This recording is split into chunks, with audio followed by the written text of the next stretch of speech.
வணக்கம். சிறகடிக்க ஆசை சீரியலில் முத்துவும் மீனாவும் வெளியே நின்று பேசிக்கிட்டு இருக்காங்க. போகிற வர போலீஸ்காரங்கிட்டலாம் விசாரிக்கிறாங்க. டிராஃபிக் போலீஸ்காரர் எப்போ வருவாடின்ட்டு வருவாங்க. இங்கே காத்துட்ருக்கன்ட்டு நானும் உள்ளே போயிட்டு இன்ஸ்பெக்டரை பார்க்கட்டுமானும்போது உள்ளே முக்கியமான கேஸ் போயிட்டு இருக்குது, அங்கே பேசிக்கிட்டு இருக்காங்க. நீங்கள் உள்ளே போகாதீங்கன்ட்டு இவங்கள வெளியே தடுத்து நிறுத்திடுறாங்க. இதே நேரத்தில் உள்ள இன்ஸ்பெக்டர் சொல்கிறார் ஜீவா கிட்ட, நீங்கள் அந்த பணத்தை கொடுத்துட்டு சமாதானம் போயிட்டீங்கன்னா ஆச்சு. இவங்க வேறு கோர்ட்டு கேஸுன்னு போனாக்கா உங்கள் மேலே தப்பு இருக்குதுன்னு தெரிஞ்சால் அவங்கள உள்ளே போட்டுடுவாங்க. நீங்கள் ஜெயிலுக்கு போனீங்க, அதுக்கப்புறம் வெளிநாடு போகவே முடியாதுன்னு சொல்லும்போது அதை கேட்டு அவங்க ஷாக் ஆகிட்டு, சரி நாங்கள் கேஸை வாபஸ் வாங்கிடுறேன்ட்டு பணத்தை கொடுத்துட்றேன்றாங்க. சரி நீங்கள் பணத்தை முழு பணமாக கொடுக்கணும், அதே நேரத்தில் இவ்வளோ நாள் அந்த பணம் உங்ககிட்ட இருந்தனால 30 லட்ச ரூபா பணம் கொடுக்கணுன்ட்டு ரோகிணி கேட்குறாங்க. அதை கேட்டு ஷாக் ஆகிட்டு வேறு வழி இல்லாமல் 30 லட்ச ரூபா பணத்தை கொடுத்துட்றாங்க. இவங்களும் கேஸை வாபஸ் வாங்கிடுறாங்க.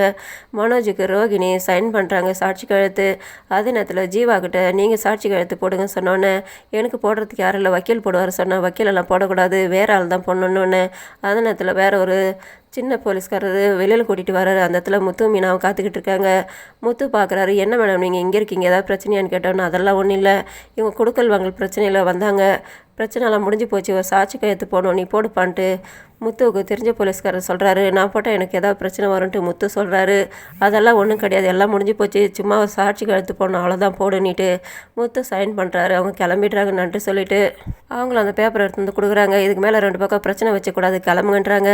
இவங்க வெளியில் கிளம்புறாங்க. அந்த நேரத்தில் ஜீவா வந்து சொல்கிறாங்க, என்னை ஏமாற்றி எங்கிட்ட பணத்தெல்லாம் வாங்கிட்டேன்னுட்டு, எங்களோட பணத்தை நீ எடுத்துன்னு போய் விராடதானம் பண்ணிவிட்டு நீ வச்சு பிஸ்னஸ்லாம் பண்ணேன்.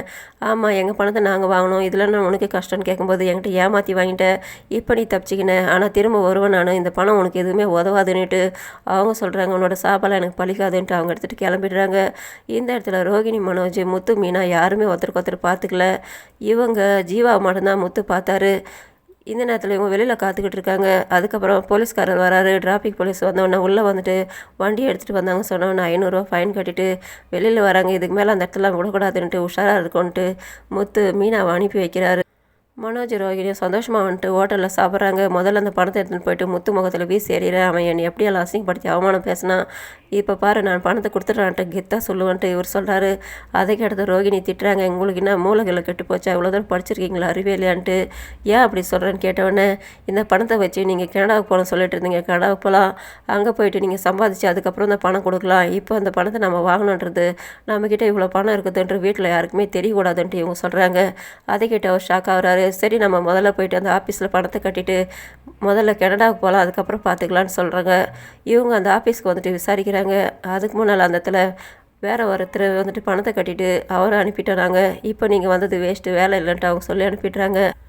இவங்க 2 பேரும் வெளியில் வந்தோடனே மனோஜ் வருத்தப்படுறாரு, எனக்கு இந்த வேலை கூட கிடைக்கல, என்னோட துரதிர்ஷ்டன்ட்டு. நீங்கள் ஏன் வருத்தப்படுறீங்க, நம்ம வேலை கிடைக்கலாம், சொந்த பிஸ்னஸ் பண்ணலான்ட்டு, இந்த பணத்தை வச்சு பிஸ்னஸ் பாதி போட்டு பண்ணலாம், அப்போ இந்த பணத்தை வச்சு நம்ம பிஸ்னஸ் பண்ணாக்கா இந்த பணம் எங்கேருந்து வந்ததுன்னு கேட்டேன். என்ன பண்ணுறதுன்னு அப்பா அனுப்பினாருன்ட்டு, அப்பா தான் ஜெயிலில் இருக்கும்போது எப்படி அனுப்பினார் சொல்ல முடியும்னு கேட்டவொடனே, கூட இந்த ஃப்ரெண்டுங்க சொல்லி அனுப்பி வச்சாங்கன்னு சொல்லிட்டு சொல்லிக்கலாம், மீதியெல்லாம் நான் பார்த்துக்கிறேன், நம்மக்கிட்ட இந்த பணம் இருக்குது, நம்ம ஜீவாகிட்ட 30 லட்ச ரூபா வாங்கணுன்றதை நீங்கள் வீட்டில் யார்கிட்டையுமே சொல்லக்கூடாதுன்னு இவங்க அட்வைஸ் பண்ணி வீட்டுக்கு கூட்டிகிட்டு கிளம்புறாங்க. ப்ரோமோவில் எல்லோரும் உட்காந்து சாப்பிட்டுக்கிட்டு இருக்கும்போது மனோஜ் ரொம்ப குஷியாக சொல்கிறார், என்னோட மாமனார் எனக்கு மலேசியாவிலேருந்து பணம் அனுப்புனார் என்னோடய பேருக்குன்ட்டு. அதை கேட்டு முத்து கேட்குறாரு, மலேசியா வந்து அவங்க அப்பா அவங்களோட பொண்ணுக்கு தான் நான் பணத்தை அனுப்பியிருக்கணும் அவங்களோட பேரில், அப்படி இருக்கும்போது உன்னோட பேருக்கு எப்படி மாமனார் பணம் அனுப்ப முடியும்ன்ட்டு முத்து கேட்கும்போது அதை கேட்டது ரோகிணி ஷாக் ஆகுறாங்க. இதோட முடியுது. நன்றி, வணக்கம்.